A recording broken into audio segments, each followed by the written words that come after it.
subscribe, and like the video. What's your response to that criticism? Well, first of all, you couldn't ask for a stronger mandate from the public. The public voted, we have a majority of the public voting for President Trump. We won the House, we won the Senate. People voted for major government reform. There should be no doubt about that. That was on the campaign. The president spoke about that at every rally. The people voted for major government reform, and that's what people are going to get. They're going to get what they voted for. And a lot of times, people that don't get what they voted for, but in this presidency, they are going to get what they voted for. And that's what democracy is all about. Mr. Musk, the White House says that you will identify and excuse yourself from any conflicts of interest that you may have. Does that mean that you are in effect policing yourself? What are the checks and balances that are in place to ensure that there is accountability and transparency? Well, we actually are trying to be as transparent as possible. In fact, we post our actions to the Doge handle on X and to the Doge website. So all of our actions are maximally transparent. In fact, I don't think totally. Virtually everything that they've tackled in terms of like combating weird spending habits or whatever are just things that the government spends money on that sounds stupid or is against like the Republican agenda, right? Or even if it's not something against the Republican agenda, the broader Republican agenda, they present it as though it is, right? They'll say like, oh, we're giving condoms to Hamas. That's like a great example of this, right? When that's not the case. Now, that is not going to be, like, you're not going to be able to put a dent in American government spending that way when you're finding like $200,000 or $46,000 that was spent on one thing or $200,000 that was spent on another thing. The American government is major. It's massive. It's incredibly costly. Okay? And doing this in the stupidest ways possible without actually hiring regulators, ironically, that understand what these programs are, like with proper audits, with proper auditors, and trying to undermine it across the board is, of course, leading to all of these issues that you have seen so far with like mass layoffs or the threat of mass layoffs that don't make any sense whatsoever. Dude got checked by the judicial branch and called it a coup. Checks and balances don't exist with the guy. That's what I mean. And the last line of defense that barely exists now is the judicial branch saying, yeah, you can't just decide to lay off the entirety of the federal government labor force. Like, you can't do that. These are tens of thousands of people that rely on a paycheck from the government. That's so stupid. Of interest, and we watch that also. He's a big businessman. He's a successful guy. That's why we want him doing this. We don't want an unsuccessful guy doing this. Now, one thing also that Elon hasn't really mentioned are the groups of people that are getting some of these payments. They're ridiculous. And we're talking about billions of dollars that we've already found. We found fraud and abuse. I would say those two words as opposed to the third word that I usually use. No, the condom story wasn't just condoms, and it wasn't. Abuse. It was Mozambique. It's abusive because and it wasn't just condoms. Things are it was a broader anti-HIV. It was a broader HIV prevention initiative that exists in Africa. But we're talking about tens of billions of dollars that we've already found, and now a judge who's an activist judge wants to try and stop us from doing this. Why? Why would they want to do that? I campaigned on this. I campaigned on the fact that I said government is Mozambique, corrupt. Gaza. And it is very corrupt. Is it actually it's fraud though? very, No, it's not. That's the problem. Foolish. You can't just declare something to be a fraud because you don't personally like it, okay?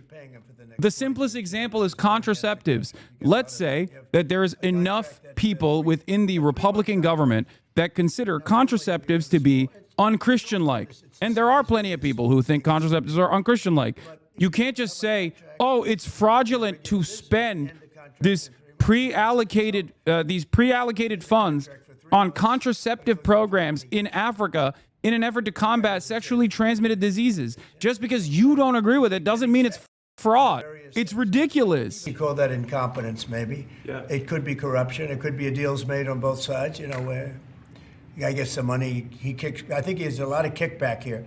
I see a lot of kickback here. There's a lot of kickbacks. Tremendous kickback. This 'Cause whole nobody Musk could be so purge is built stupid upon a to give out rhetorical some of sleight these of hand that contracts. everything is So he has ideal. to get Everything I kickback. ideologically disagree with because it's woke and gay is per se that's waste, what I abuse, got and fraud. And elected no one in our for, media that highlights and this massive borders category and error that is military and a lot actually things, kind of but this is a important. big part of it. And I hope that the court system is going to allow us to do what we have to do. We got elected to among other things, find all of this fraud, abuse, all of this horrible stuff going on. And we've already found billions of dollars, not like a little bit, billions, many billions of dollars.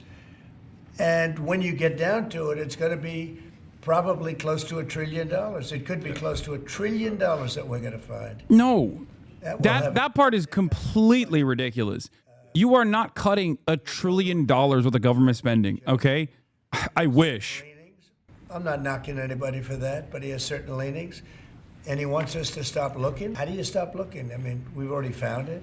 We have a case in New York where a hotel has paid $59 million, $59 million because it's housing migrants. illegal Dude, migrants. additionally funny, Trump is saying this because he did this with the Trump hotels when he was president. He literally did this. He did this exact same thing with Trump properties while he was president. He would get Secret Service to stay in his own properties to pay exorbitant fees to his own properties. Cut the budget deficit in half from $2 trillion to $1 trillion. And it's really two things: competence and caring. And if you add competence and caring, you'll cut the budget deficit in half. And I fully expect to be scrutinized. You will see it. and get America a, overspending daily issue is bad. You will thank future later. Elon, not perfect, but he's smart. Dog, I am not saying that the American government is not wasteful or even engaging in fraudulent activities. I'm simply stating that these guys are not actually tackling that, okay? If they were looking at genuine fraud, they would end up harming a lot of their, important corporate benefactors. So, of course, they're not going to do that. They're not going to go after, for example, the military, okay? You want to know how I know that they're not going to go after the military and fraudulent extra spending for no reason? Because Donald Trump has already said he's signing off on additional billions of dollars in weapons contracts to the state of Israel, for example. Okay? If they wanted to stop, I like that he's picking his nose on camera. It's hilarious.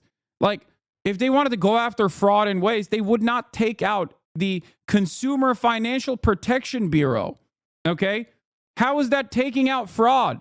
That is an agency tasked with helping consumers and has helped consumers. They've recovered $21 billion of fraudulent and wasteful expenses that these criminal corporations have actually forced upon the American public. For the price point of $1 billion, the Consumer Financial Protection Bureau has actually given back to the American public $21 billion. Okay? You really think they're tackling fraud, or do you think they're making it easier to steal from the American public, to make it easier for corporations to keep grafting you? When you're looking at something, you'll find you're looking for 1 out of 100. Here, you're almost reversing it. You look for one that's good. Yeah. And you can look at the title and you say, why are we doing this? Why are we doing that? And the public gets it. The public gets it. You've seen the polls. The public is saying, why are we paying all this money? This for years, this has gone on. Yeah, Trump is moving to reverse medical debt and overdraft protections implemented by the CFPB. Wow, how wonderful for the American public. Do you agree with that? Is that the I plan? really don't know. I know this. We're finding tremendous fraud and tremendous abuse. If only there were people if only there were more people and not just like random dumbass Twitch streamers like myself actively talking about this every time they had an opportunity to talk about this, instead of talking about USAID and how we must defend USAID. And if we don't defend USAID, then China is going to take over. Instead of saying like that, maybe they should talk about this. I don't know. The only other media outlets that I've ever heard this kind of commentary from is myself, Michael from Pennsylvania, Chapo Trap House, TrueAnon, and Majority Report. What is going on? Where is the Democratic Party? This is 100% an abdication of duty, okay?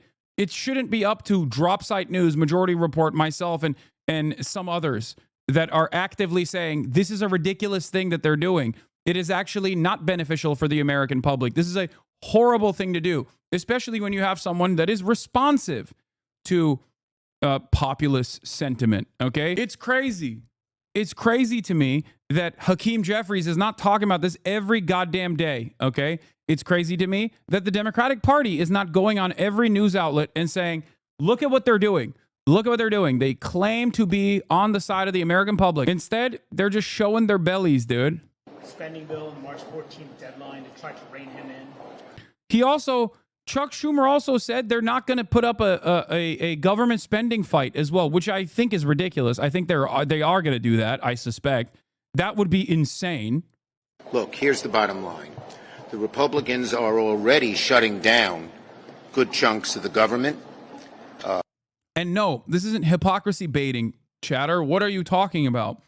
This is directly saying that the Republicans are currently actively doing harm to the American public. Okay? Do you understand? It's not about like, oh, look at the hypocrites. They said they care about the workers, but here's what they're doing. That's not what I'm saying. I'm saying communicate that they're harming the workers. This is more than hypocrisy baiting. Hypocrisy baiting is when you say that Trump's border wall is stupid and you're racist for defending it, and then turning around and being like, we are the ones who actually want to build a border wall. Trump doesn't want to build a border wall any longer. That's dumbass hypocrisy baiting. That makes you look like an idiot. Okay? That makes you look like you got caught, that Trump was right all along, that immigrants do constitute a national security threat, and that you got caught, and now you're going, oopsie, I guess we want to build the border wall now. Everyone can see that you're the hypocrite in that situation. You're the dumbass in that situation. Saying that the Consumer Financial Protection Bureau is actually responsible for $21 billion of fraudulent and wasteful and criminal expenditures that the American public had to pay for, the American consumers had to pay for, okay? And then turning around and abolishing that agency being an overall burden, directly talking about medical debt on your credit card, directly talking about overdraft fees, things that every single American can understand, because at a certain point, they have experienced this, okay? They've experienced these problems. They should remind people why they no longer experience some of these problems. It is because of the Consumer Financial Protection Bureau. Same with Lena Khan and all of the initiatives from Lena Khan. Taking out Lena Khan is a massively consequential move. Anyway, let's continue listening to this dumbass now. And we are moving fast, so we will make mistakes, but we'll also fix the mistakes very quickly. So, do you see it as a worthy cause, USAID? I think that there are some worthy things, but overall, if you say what was the bang for the buck, I would say it was not very good. And there was far too much of what USAID was doing was influencing elections in ways that I think were dubious and do not stand the light of day. I can just ask a follow-up to the Pentagon contracts. If you have received billions of dollars in contracts from the Pentagon, and the president's directing you to look into the Department of Defense, is that which we a definitely need conflict to of do and interest? are going to do at the president's request. Does that present a conflict of interest for you? No, because you'd have to look at the individual contract and say, first of all, I'm not the one, filing the contract. It's people at SpaceX or someone who will be putting for the contract. And I'd like to say, if you see any contract where where it was awarded to SpaceX and it wasn't by far the best value for money for the taxpayer, let me know, because every one of them was. The president said the other day that you might look at treasuries. Could you explain that a little bit? What kind of fraud, and that question goes to both of you, what kind of fraud are you expecting to see or do you see right now in U.S. treasuries? Yeah, I think you mean the Treasury Department as opposed to Treasury bills, or. You also referenced treasuries on Air Force One the other night. Go ahead. Well, as I mentioned earlier, really the first order of business is to make sure we're actually collecting. Sorry for this. I thought my son might enjoy this, but he's sticking his fingers in my ears and stuff. So it's a bit hard to hear sometimes. Hey, stop that. No, the stuff we're doing with Treasury Department is so basic that you can't believe it doesn't exist already. So for example, it's like, what type of payment is this? you can't just leave the field blank. Currently, many payments, the field is left blank. And you have to describe what's the payment for, some basic rationalization. That also is left blank. So this is why, the Pentagon, when's the last time the Pentagon passed an audit? I mean, a decade ago, maybe? Ever? Really? And we want to just, in order to actually pass audits, you have to have financial information that allows you to trace the payments. And once in a while, the Treasury has to pause payments if it thinks the payment is going to a fraudulent organization. Like if I to get on that payment, the do not pay list, it means that this is someone on the pay list. It means that this is someone that is just like dead people, terrorists, known fraudsters, that kind of thing. We should not pay them. But currently we do, which is crazy. We should stop that. Many transactions. And by the way, 100 team. And for the sake of the country, I hope that the person that's in charge and the other people that report to me that are in charge are allowed to do the right thing, namely make sure everything's honest, legitimate, and competent. But we're looking at just, when you look at USAID, that's one. We're going to look at the military. We're going to look at education. They're much bigger areas.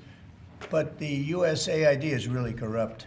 I'll tell you, it's corrupt. They cooked the stream. It's really desync now. And I can't imagine a judge saying, well, it may be corrupt, but you don't have the right. You got elected to look over the country and to, as we say, make America great again, but you don't have the right to go and, as we say, make America great again, but you don't have the right to go and look and see whether or not things are right that they're paying or that things are honest that they're paying. And nobody can even believe this. Other people, law professors, right away. You're supposed to be running the country, but we're not allowed to look at who they're paying it to and what they're paying. We have massive amounts of fraud that we caught. I think we probably caught way over a lot of billions of dollars already in, 2 weeks? Yes. And it's going to go to numbers that you're not going to believe. And much, as I said, much is incompetence and much is dishonesty. We have to catch it. And the only way we're going to catch it is to look for it. And if a judge is going to say you're not allowed to look for it, that's pretty sad for our country. I don't understand how it could even work. On the buyout program, can you personally guarantee that? Which one? The buyout program, the operative federal workers. Can you personally guarantee that the workers who opt in to resign now will be paid through Well, September? they'll get their money, but they're getting a good deal. They're getting a big buyout. And what we're trying to do is reduce government. We have too many people. We have office space. It's occupied by 4%. Nobody's showing up to work because they were told not to. And then Biden gave them a 5-year pass, some of them, 48,000 of them, gave them a 5-year pass, that for 5 years you don't have to. I'm more conservative. Serious question, because I honestly don't know. Are liberals thinking what they are claiming to find in USAID is lies? No. Liberals are saying that USAID is a profoundly important aspect of American foreign policy that works to continue American dominance by doing soft power initiatives around the globe. Some of those initiatives are actually good for the overall for the overall public that receives these initiatives, like, reproductive health care in Africa is good. It's not a bad thing. Okay. Even though it is done at the behest of the United States of America doing soft power in these countries, making these countries reliant on the U.S. and making those security cooperation agreements that come later down the line an overall easier one to sell to the broader public. Okay. Having said that, however, there is a lot of just insanity in the way that they're targeting things. Like, they'll just be like, oh, well, they're giving $40,000 to a Guatemalan transplant. And then you look it up and it's actually like a joint partnership agreement to fund the arts. Okay. Between a Guatemalan university and an American university. It's like, yeah, that's not fraudulent expenditure. I think a lot of these dummies also personally think that, like, anything that they're doing in terms of, pro-LGBTQ or whatever is not done at the behest of, like, later utilizing these existing relationships as a way to destabilize countries, or at least, like, to have some kind of civil society organization on the ground to develop a better understanding, to do espionage, if necessary. But instead, it's just because we're woke, and we're doing this because we're truly woke. It's a way to believe the propaganda that liberals have put forth. Okay? It's ironic because that means you genuinely believe that the American government is doing things because they're kind. You have to be a real dumbass to think that the American government is doing things because they're kind. Okay? Yeah, the American government is woke and gay. That's why they were doing aid. Ridiculous. They're doing aid so they can eventually utilize the existing relationships that they've developed on the ground for whatever suits their purpose. Also, none of it is fraudulent. Okay? As Adam Johnson mentions here, everything I ideologically disagree with because it's woke and gay does not mean it's waste, abuse, and fraud. Do you understand? Like, oh, well, I don't like this personally, so I think it's stupid and bad and abuse and fraud is a ridiculous way to do this, okay? Unintelligent person alive. 3, if you're really implying that U.S. aid is not done out of pure goodness of the American heart, then name one thing U.S. did wrong in the last 50 years.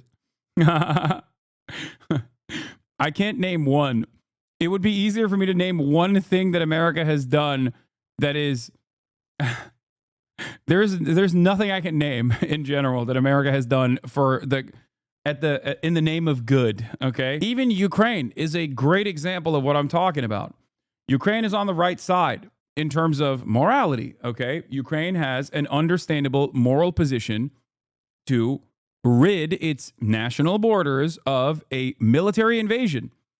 America's interest in Ukraine, however, which Trump basically revealed openly, is not so good.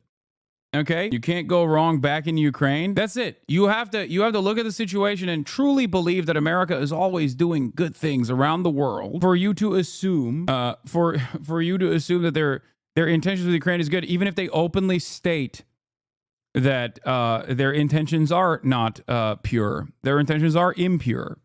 It's also short-sighted policy. Conservatives say funding after-school programs for undeserved communities is DEI and fraud, but the role of that program is to decrease incarceration, saving the state money. For example, it can also be self-serving. Yes, a lot of those things, a lot of the initiatives like that, after-school programs and whatnot, seem costly, wasteful, and stupid. Like, they'll be like, oh, dude, they're doing violin... they're doing, like, musical education lessons in the south side of Chicago or whatever. And it's like, yeah, that is an incredibly important initiative because as studies have shown time and time again, after school programs actually significantly lower at-risk youth's likelihood to go and do crimes, okay? They're not doing it because they're woke and gay. They're doing it because it's obviously beneficial.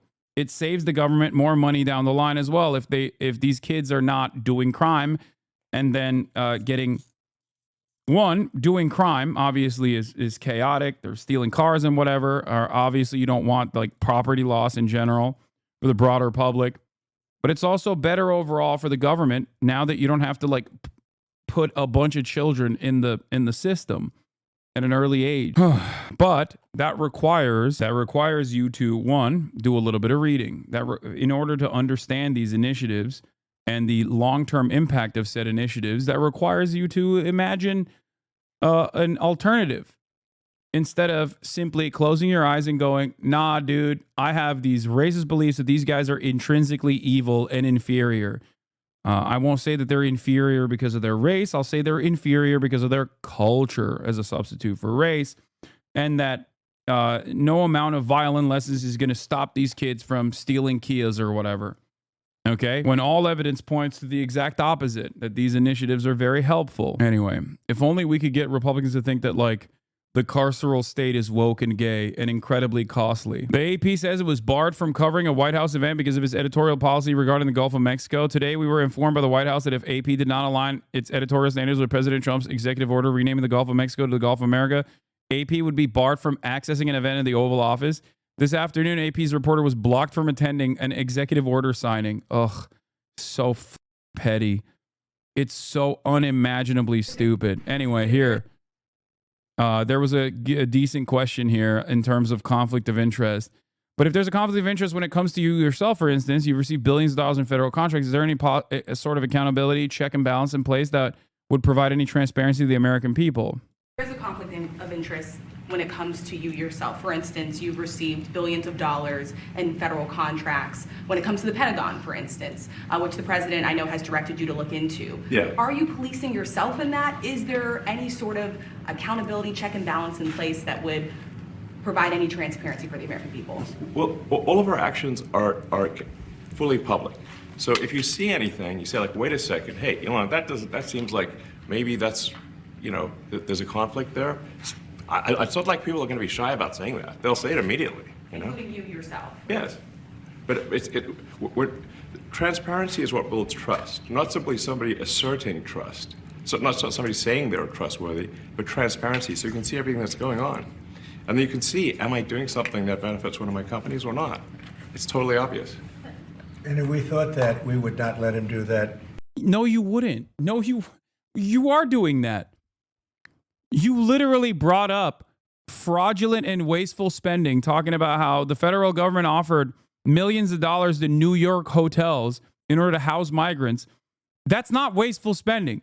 That's the federal government actually trying to fix the crisis caused by Governor Greg Abbott and Ron DeSantis by, without informing the local authorities, shipping, kidnapping, and trafficking tens of thousands of migrants from the state of Texas into the state of New York to play political football with people's lives. In that process, the federal government has to step in and say, okay, for the overflow, we have to, in the interim period, we have to make sure that these people are housed. Okay? So what do? They pay hotels to house the migrants. Okay? That is not wasteful spending or fraudulent spending. That's just an understandable thing that the federal government did. You know what is actually fraud? A conflict of interest? When you are the president and you own a bunch of hotels and you actually overcharge the federal government to stay in those hotels during the duration of your presidency, and you make money that way with federal funds. That's actually a conflict of interest. That's actually wasteful spending directly. That is a direct instance of fraud. That's what Donald Trump did. But of course, no one will look at that and go, what the f are we talking about? Segment or look in that area if we thought there was a lack of transparency or a conflict of interest. And we watched that also. He's a big businessman. He's a successful guy. That's why we want him doing this. We don't want an unsuccessful guy doing this. Yeah. Also, you got this. Elon Musk's pushing into the financial services with a Visa deal while immediately after taking out the Consumer Financial Protection Bureau. It's crazy. Source, not doubting you, have just never heard of this till today. Which one do you want to source for? Donald Trump charging the federal government or the thing that he just brought forward here? Trump overcharged Secret Service by 300% for accommodations at his hotels. House Oversight Committee's report further called the ex-president's term the world's greatest get-rich-quick scheme. It is such a transparent instance of corruption, too. It's crazy. Also, Donald Trump did a cryptocurrency rug pull, dude. What are we talking about? Here's Ryan Grimm talking about the CFPB getting taken out and how devastating that is. One of the coolest things that the CFPB, that's the Consumer Financial Protection Bureau, did that you may not have heard of. One, they said that if you have medical debt, that cannot be included on your credit score. And two, they stopped a practice of banks rigging your overdraft protection. The way it used to work is that, let's say you have $12 left in your checking account, and you go to the coffee shop, you get a $4 coffee, now you're down to $8. Then you pay for your parking, and that's $15. And now, boom, you're under zero, so you get an overdraft hit right there. What the banks figured out is that they could move the transactions around.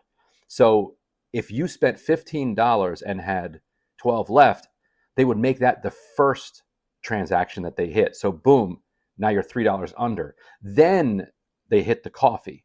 So you get 2 overdraft fees. And what they also figured out is that they could do that over a span of days. And so whenever your balance would get close to zero, they would find one of your transactions that was higher than that balance, even if you had other transactions ahead of it. And so the CFPB said, you can't do this anymore. So that rule and the medical debt rule were put forward by Rohit Chopra, the CFPB director, under Biden. And if you look at this statement here, this is from the White House announcing that among the reasons that it is shutting down or trying to shut down the CFPB, because it's completely illegal to shut it down. Yeah, have fun with those overdraft hits again. You know what I mean? This is some shit that actually destroyed me as well in the past. Back when it used to exist. Back when I was a broke boy. Are these two things. They reference, quote, they buried $50 billion in medical debt. That's a reference to that rule. And this thing where it says itself the authority to regulate Americans' checking accounts. What's really frustrating about all of this, there's two things that really piss me off about this. Number one, this is the same party that forced the Biden administration's hand in claiming that the executive authority could not abolish student loan debt. Okay? Now they're saying the executive authority could abolish the Department of Education in its entirety. Think about that. Because when there's a will, there's a way. Nobody cares, okay? Nobody actually cares. It was just that the Biden administration had to play ball. They had to play by the rules, okay? That kind of attitude, that kind of opinion, that kind of subservience to institutional norms will always cause you to lose. And that is very frustrating for the American public. They just go, oh, ineptitude, every step of the way. Once again, over and over again, these Democrats cannot actually push for their agenda. The average American does not look at that and go, oh, well, their hands are tied. Okay, well, the Republican hands are tied too, but you see them bouldering through those binds every single day. Think about that. And this leads me to my second point, because a lot of people are like, why is Trump so popular right now? It's because a lot of Americans have grown frustrated with the way things are. And a lot of Americans hate the massive hurdles that are always happening, the gridlock that's always happening in Congress, the gridlock that's always happening in terms of like not following through on your agenda. Okay. So when Donald Trump actually boulders through this stuff, people look at him and go, well, at least he's doing something, without realizing that the things that he's doing are actually inherently harmful to the broader public and their interests. But it does not matter, because most Americans just look at that and go, well, at least he's doing That's it. This is why I always try to tell all of you and all who will listen that the Democrats should behave like Republicans, not in terms of policy, but in terms of politics. That's it. That's it. Democrats should be playing politics in the same way that the Republicans do. Obstruct when you're not in power. And when you're actually in power, do everything you can to overcome whatever kind of legal or congressional hurdle is placed in front of you. Okay? That's it. That's it. But they don't do that. That's why it's laughable when you think about the Biden administration, which had every right to actually abolish student loan debt. They had all of the power, and the Supreme Court decided it was unconstitutional. F the Supreme Court. What are you going to do about it? But Biden was, of course, the wrong guy for that, because he can't go on television and do what Trump does all the time, which is to say the Supreme Court is an enemy of the American people. They want people to be saddled with unlimited debt for the rest of your lives. They want you to be saddled with unlimited debt. They pulled a bullshit case out of nowhere to claim that there was a financial institution being harmed. The financial institution itself said that there is no legal standing for this court case. Are you joking? F the Supreme Court? F that? What are you doing? The Supreme Court shut Biden down. They did pass it. Are you so sure that if the Supreme Court said no to Trump would ignore that? Should Biden? This take is a miss. Biden did attempt to forgive student loan debt. Brother, what are you saying? Do you hear yourself? The Supreme Court, especially under the Biden administration, was supremely unpopular. Okay? You have to play hardball. You can't just say, all right, well, they have awesome power at the end of the day. They should have changed the Supreme. They should have changed the Supreme, but just not listening to the Supreme Court is insanity. Yeah, well, when Donald Trump does that, you'll see. If it ever happens, he already has a completely captive supermajority Supreme Court, but if that were to ever happen, you'll see how this works, okay? It's insane for him too. Yeah, except he does insane shit that is not overall beneficial for the American public every goddamn day. And we just go, oh, what can we do about it? But in the eyes of the broader public, they look at that and go, well, that's my president right there. He's actually doing something. You're demonstrating the same exact attitude that is fundamentally leading Democrats to lose every step of the way. If you are, ironically enough, even if you are an institution defender, if you have one party that opposes institutions every step of the way, that will look to find any kind of legal jargon to justify their actions that continue with their agenda of deregulation, destroying the federal government, destroying the regulatory agencies, offering tax cuts for the wealthy. If you have a party that does not care about the rules or will find like some antiquated legal standard to claim that they have the righteous, like enough of a legal power to behave in this way, then you're always going to sit aside as the institutions are destroyed. Okay, we can do things, but saying Biden should just say F the Supreme Court, let them enforce it. Then we have a king, and I don't want a king anything. Dog, we already have a king, and that is because Biden was not aggressive enough. That is my point. And your attitude is the reason why Democrats lose every step of the way. You're still saying, think of the norms as the current White House has taken taken lighter fluid and a match to the entire institution. And as the entire institution is falling apart, as everything is on fire, you just go, well, at least the structure still stands.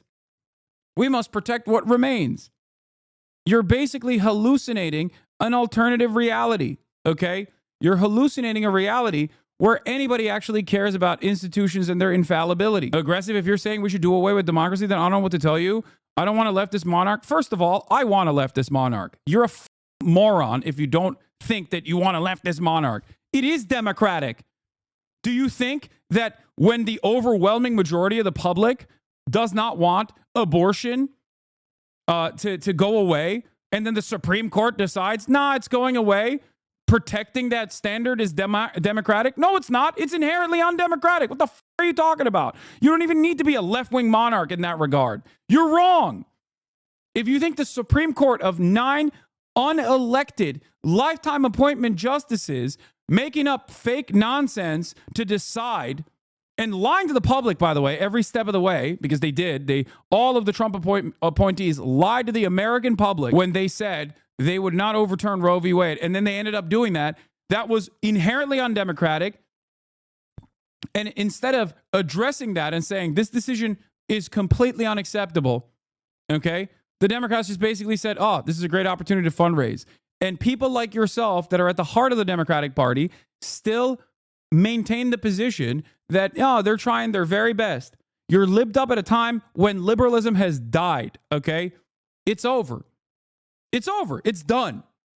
It's so done. It's never been more done. And you're still trying to maintain this like aesthetic defense of liberalism and these institutions, and also simultaneously defend the Democratic Party.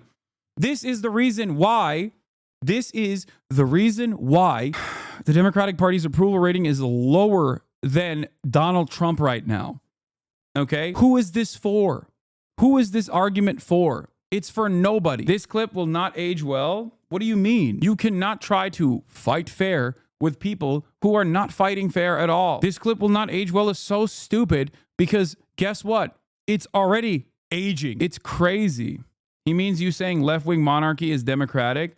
Oh, whatever. I don't give a shit about whether it's a monarchy or a theoretical democracy or whatever okay? Those are different and virtually all invalid forms of government. You're hyper-focusing on the aesthetics while claiming that it's actually a left-wing monarch that is doing this when they're abiding by the democratic standard. What are you talking about? Making sure that 9 unelected Supreme Court justices abide by what they have told the American public in front of Senate judicial hearings is actually maintaining the democratic principles, not the opposite, okay?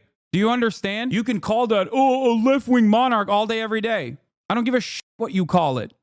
That is actually maintaining the democratic wishes. Drew Cook, can't wait for that part of the explanation to not make it to clip chimp. I know. It doesn't matter, okay? It does not matter. Oh my God, people are gonna clip me out of context again. I speak for 8 hours a day, okay? If you want to truly address or truly understand what my perspective is, you can come in and actually hear what I have to say. It doesn't matter. People have been doing this for the past 6 years, okay? Look at what is happening. Look at what is happening to America. Look at what is happening to the so-called liberal institution defenders. If your goal, as Donald Trump and Elon Musk are simultaneously lighting the federal government and all regulatory agencies on fire, if your job is to turn around and say, how can I make this about my least favorite Twitch streamer because my favorite content creator hates him and I'm a loyal servant of him, then you're a pathetically unserious person. Stop. Nobody cares. Okay? Please. How is a leftist monarch good and what the point of saying it? That is what I missed.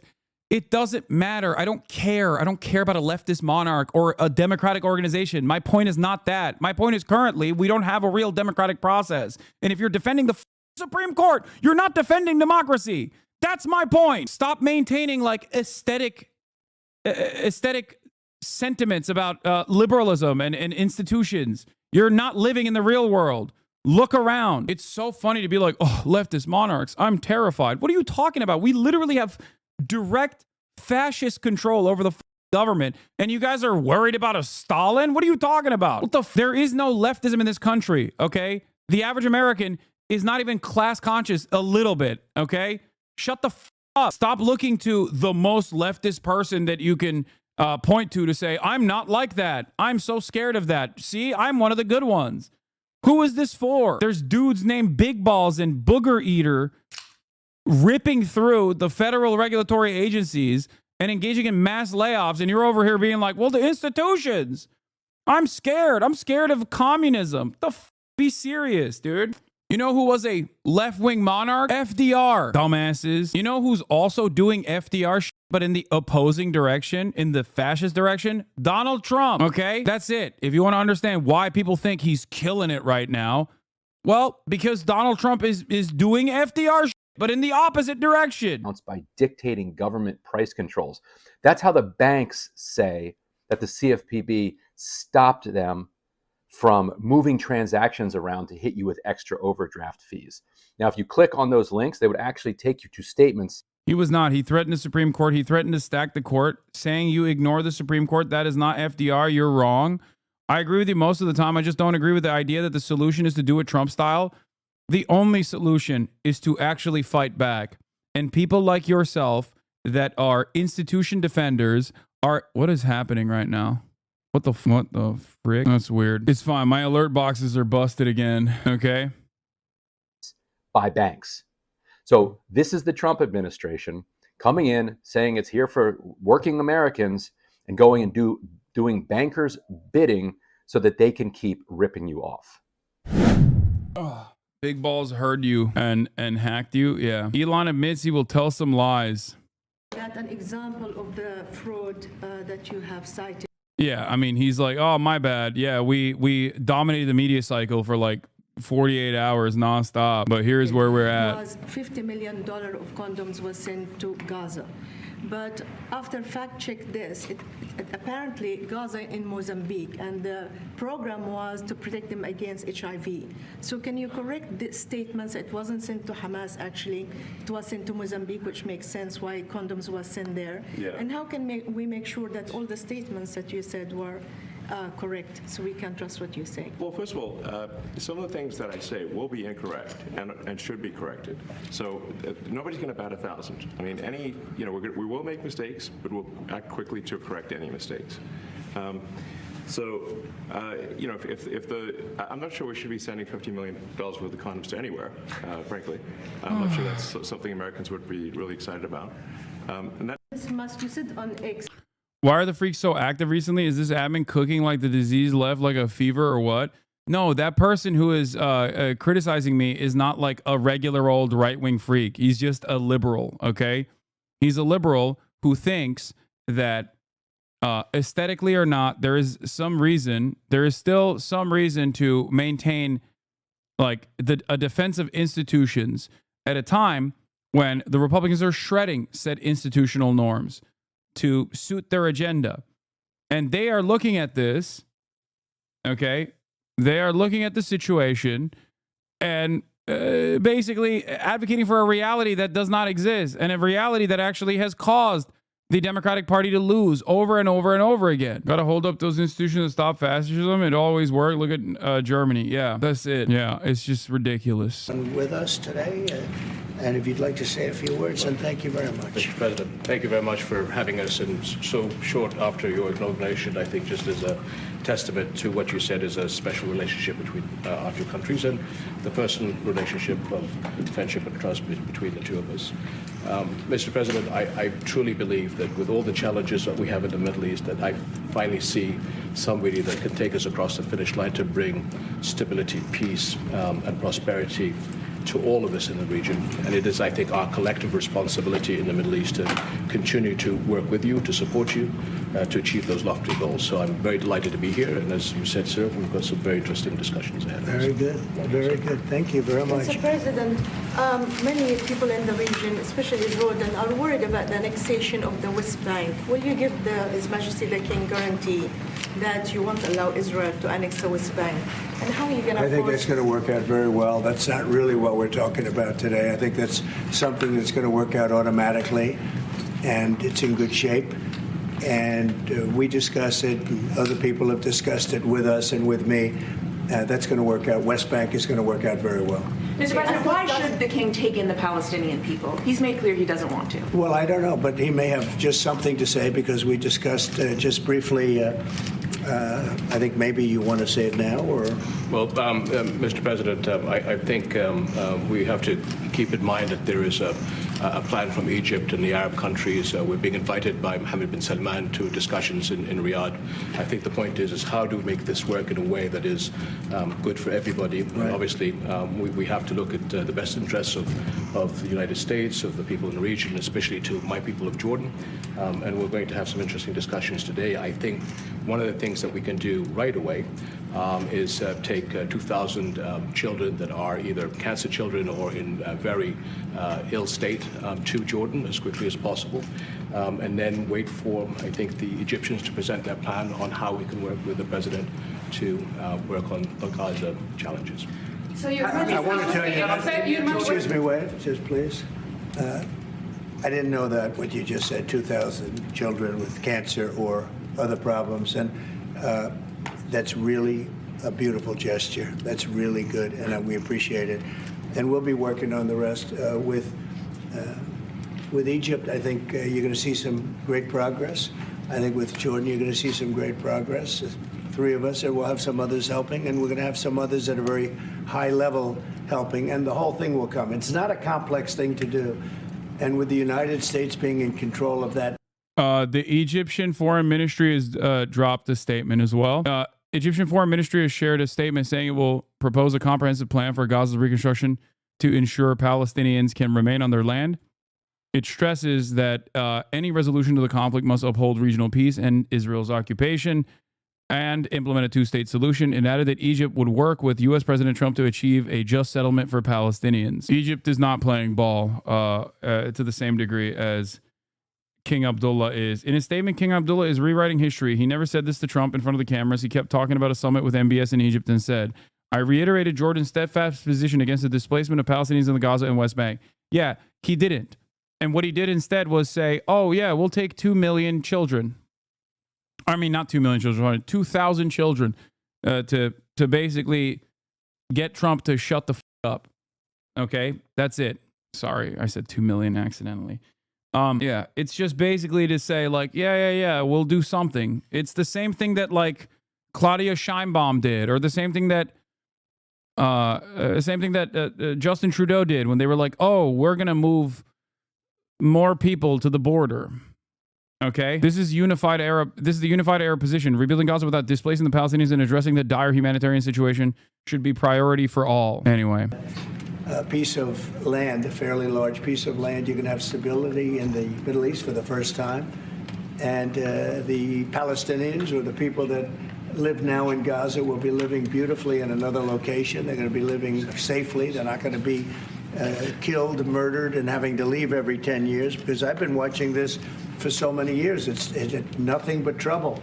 Everyone's being killed. They're being robbed. It's like living in hell, and they're going to end up having a great home, great families that don't have to get mugged and killed and beaten up and harassed by Hamas and everybody else.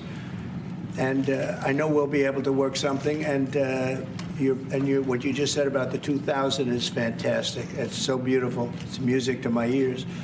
But we're going to be able to work something, and I know we'll be able to work something also with I believe, not 100%, but 99%. We're going to work out something with Egypt.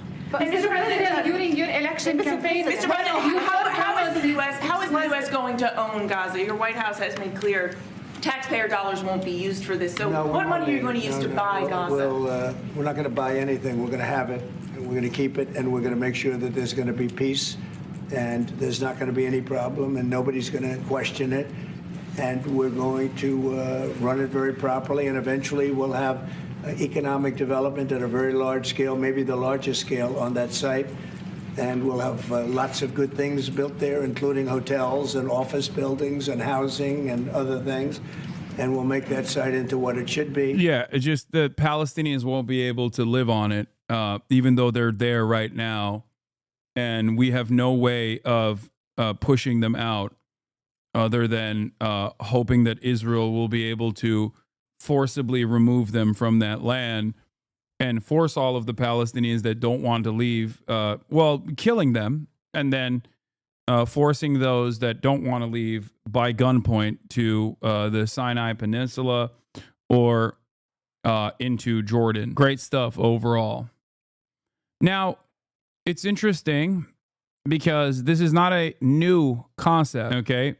This is not a new concept at all. This is actually virtually identical to Hitler's Lebensraum strategy and the Madagascar deportation, the Madagascar plan that he wanted to initially implement, taking all the Jews and sending them to Madagascar. It is identical, a one-to-one copy.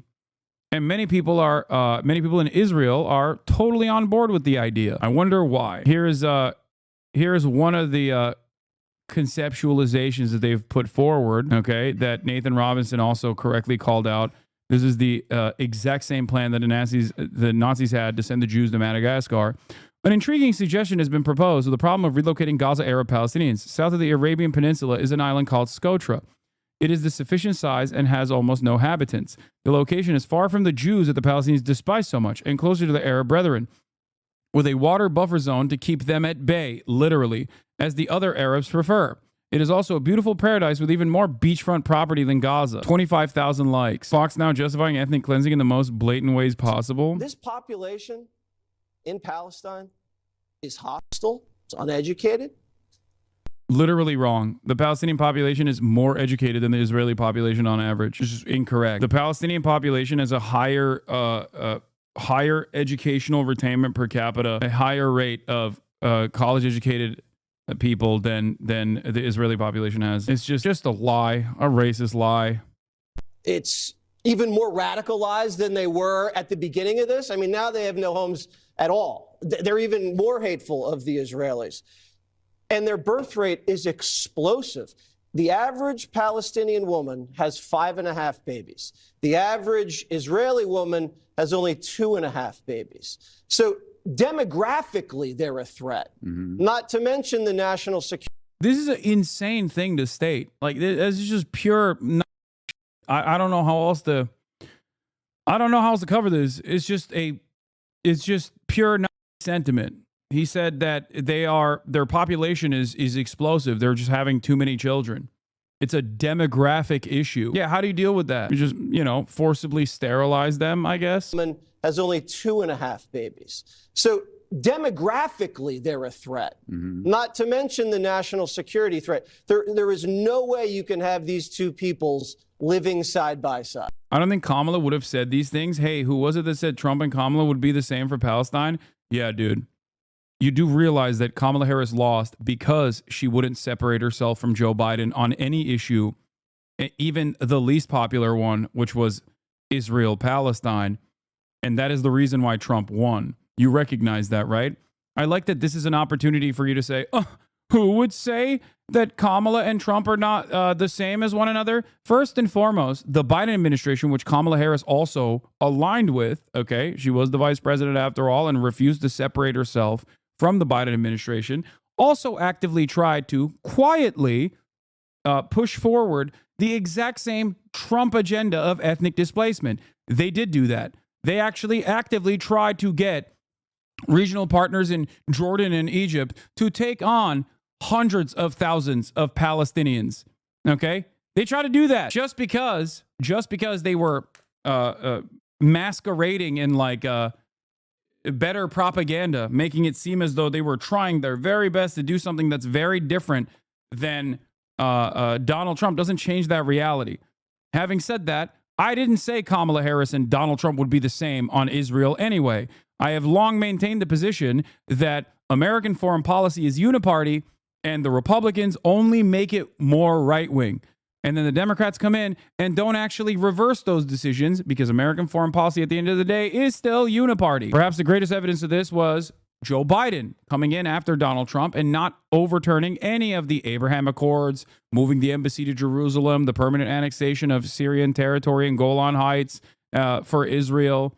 And then who could forget the past 16 months that came directly because Biden did not offer Palestinians an exit ramp or any sort of recognition whatsoever in the 3 years that he was president. And on the 4th, obviously, October 7 happened. The only difference in this process is the aesthetics. The Democrats act as though they have some semblance of, some veneer of caring about the international rule-based order. That's it. The optics are different. They try to do their very best to present a falsehood. The rhetoric is different. But I guess that's enough for many of you. Like when Donald Trump, Fauci type crash out 20 minutes ago, crash outs? What are you talking about? When Donald Trump talks about how Gaza is leveled, who was overseeing the leveling of Gaza? Is the question one must ask themselves. Who? You think the Democrats would be proposing to move the Palestinians out of Gaza? I'm not thinking that. I'm saying that the Joe Biden administration also tried to do that. The only difference is Donald Trump says the quiet part out loud. Okay? What are you talking about? The Associated Press reported on it. Also, even without the Associated Press reporting on that dealing from the Biden administration, how did the bombs get there? Who bombed Gaza? Why is Gaza completely leveled? I'm so confused. Like, are we actually trying to do harm reduction arguments between what the most effective ways of doing is? Is it better to just like do mass forcible ethnic displacement? But we would not be in a position where everyone is fearing that Trump is literally going to ethnic cleanse Palestine. Okay. Chatter, I'm going to try to explain something to you. Under the Biden leadership, the ethnic cleansing campaign had already started. Okay? And the Biden administration kept giving more and more weapons and never actually stopping the Israeli government in their ethnic cleansing campaign. They also purposefully looked the other way when there were numerous State Department controlled agencies that reported what the NGOs and humanitarian organizations were reporting from the ground in terms of Israel violating international rights, engaging in a litany of war crimes, actively doing they looked the other way. They buried the information that was presented to them so they could continue Israel's genocidal campaign, okay? The notion that there is a significant difference here is idiotic. You are literally saying which type of ethnic cleansing is better. That's what you're being forced to choose, okay? Is it better when we destroy all of the buildings and kill people and, have them die under the rubble? Or is it better that we kill them when they refuse to leave? You're confused. Gaza got leveled and starved these past 2 weeks, not the past year. Exactly. I guess for you, the major difference is you don't want to hear about it.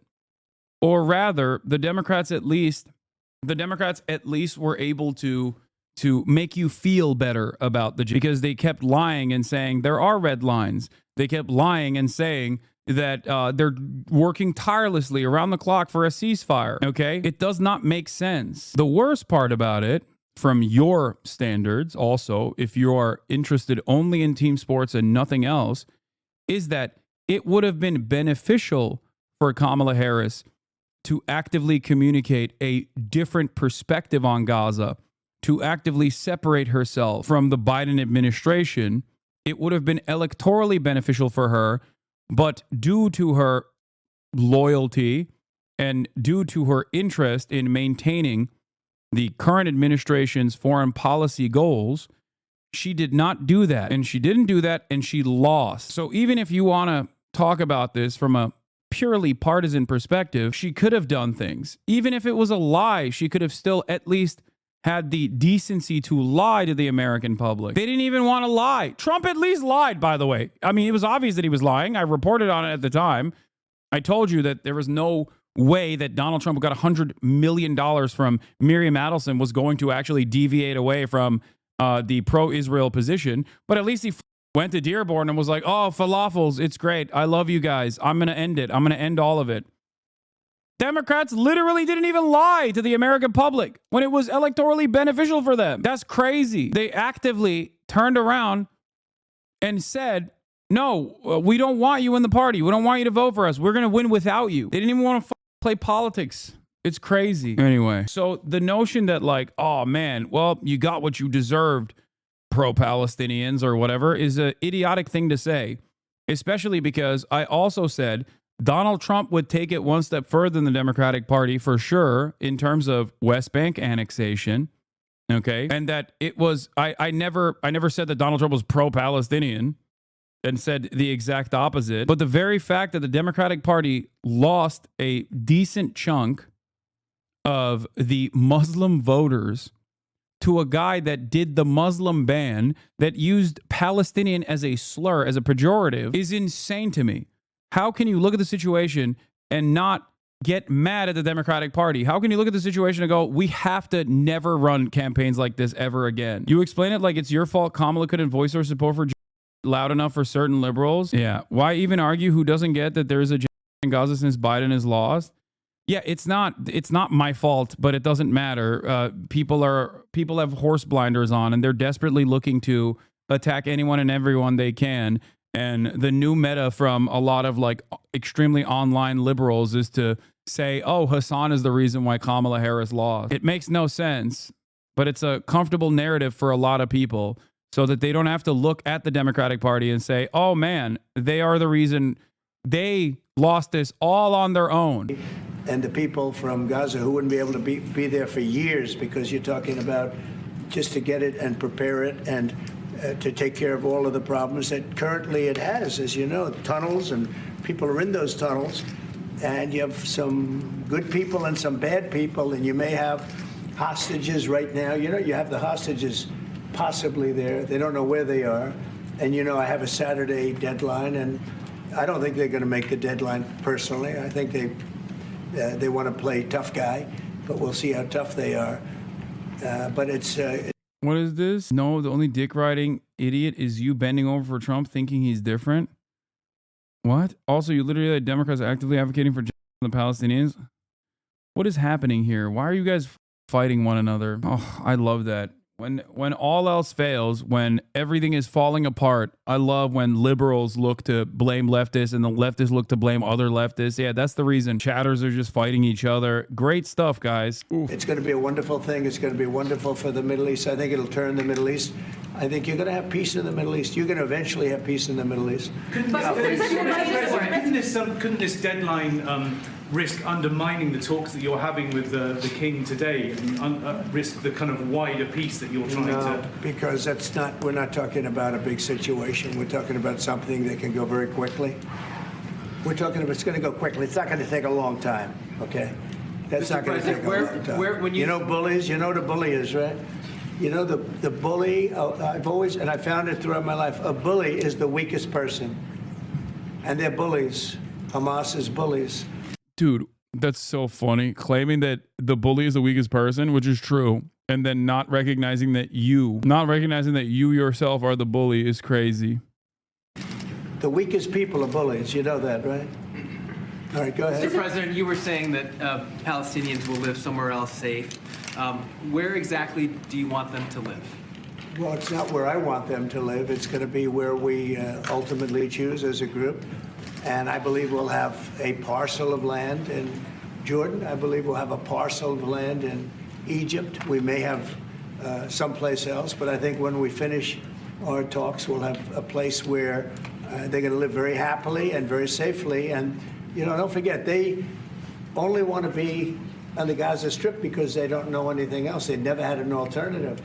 And they don't want to be on the Gaza Strip, but they have no choice. They have to be. And they're being killed there at levels that nobody's ever seen. No place in the world is like as dangerous as the Gaza Strip. They don't want to be there. They have no alternative. When they have an alternative, not one person will want to stay where they are. Nobody wants to stay there. They're living in hell. It's a death trap. Mr. President, how do you know that the Palestinians don't want to leave their land? Some people say this is ethnic cleansing. You won't be able to force them to leave their land. They stay We're moving there. them to a beautiful location where they have new homes, where they can live safely, where they'll have But they want to doctors leave, and sir. medical and all of those things. And I think it's going to be great. Yeah, any questions? King Abdullah, what do you think about the U.S. taking over the Gaza Strip? Do you want to see the U.S. own the Gaza Strip?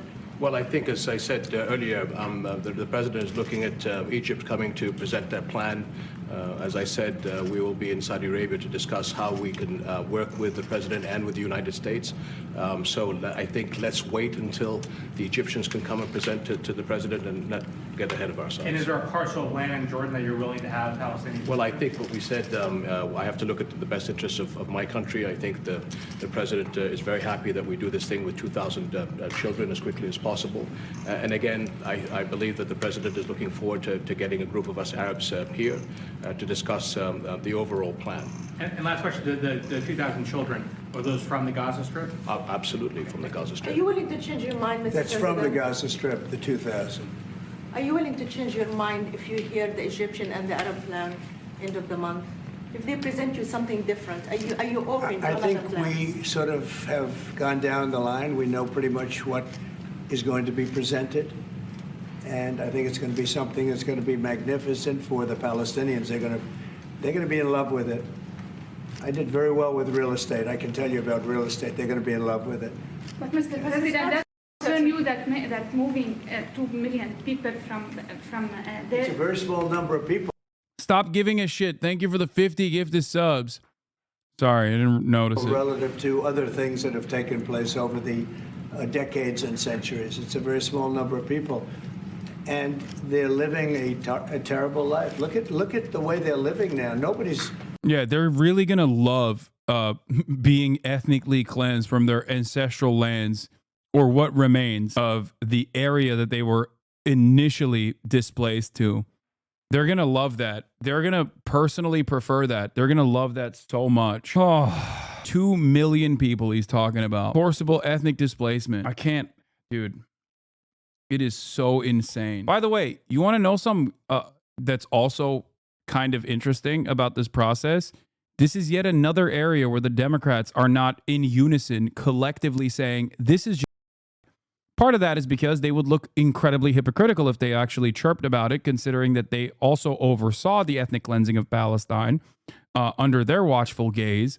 But that's why I think it's ridiculous when liberals come in here to try and defend the Democratic Party when they're not even saying anything about Donald Trump. Like, they're not even saying, they're not even doing this. They're not doing the thing that you want them, or that you're claiming that they're doing. Nobody's living like that in the entire world. They're living under buildings that are mostly fallen down and will continue to fall down. Bro, these are such horrible takes. Lamau. Yeah, horrible takes. An accurate assessment of the reality that is in front of your eyes is a horrible take, because you would rather not recognize what is happening and instead imagine an alternative reality. It's always great because, like, these guys have nothing, okay? It's like this take, maybe a statement about how I'm a supporter or something like that, which is not even a counterpoint to what I'm saying. And then that's it. They just leave. Like I'm looking for serious discourse. If there's something that you consider I have said that is wrong, present it. And they're living under. People are being killed every day. The conditions are horrible. There are no conditions anywhere in the world that are worse than the Gaza Strip right now. But don't you have Mr. concern President, that you can said all destabilize hell- Jordan and You said all Egypt? hell will break out if all the hostages are not released on Saturday. What did you mean by that? And are you encouraging Netanyahu to walk away from this deal? Have you talked about this with him? So I've looked at at the condition of people coming out of the hostage situation, and it's horrible. I looked at the before and after yesterday. 3 young men. One is dead now, as you know, the older gentleman who died, which everybody said he was alive and well. He's dead. But the 3 young men, and I looked at them from a short while ago, and I looked at them now. They're emaciated. They look like survivors. They looked. I mean, they'll get better, but they're in rough shape. They were treated really badly, and we've heard things from them since. And I think the reason that Hamas is playing so cute is because they saw the reaction to these 3 people that came out, and the other ones. Look, the one young lady had her hand blown off practically, and they were not in great shape either. But she's missing her fingers and a big part of her hand. You know what she did? She was stopping a bullet that was aimed at her. She went like that, and it blew off her hand. Now, I think I think they want time, because I think the people that they have living are in such bad shape, because they're sending the most healthy people out because they don't want to send the least healthy people out. And there was an uproar when they saw the people from yesterday. So these people are, so I don't want to do 2 and then we do another 2 in another week and then we do 4 in 3 weeks. No. They either have them out by Saturday at 12 o'clock or... What? Looks like you read my message and was like, my head's going to explode. What is the difference between liberal and leftist? I thought it was one and the same. What am I? Liberals inherently want to defend capitalism. Their worldview revolves around the protection of private property. Leftists can be broadly categorized as a collection of people whose political ideology starts at anti-capitalism. That's the biggest difference. In the United States of America, I would consider even social democrats who are also capitalists to be a part of the broader left coalition because of the current political, the current material conditions in the United States of America and the broader political goals. Any kind of socialization initiative or any kind of expansion of the welfare state would still be somewhat leftist. Any kind of pro-labor initiative would still be broadly defined as a leftist position. At least those are my standards for it.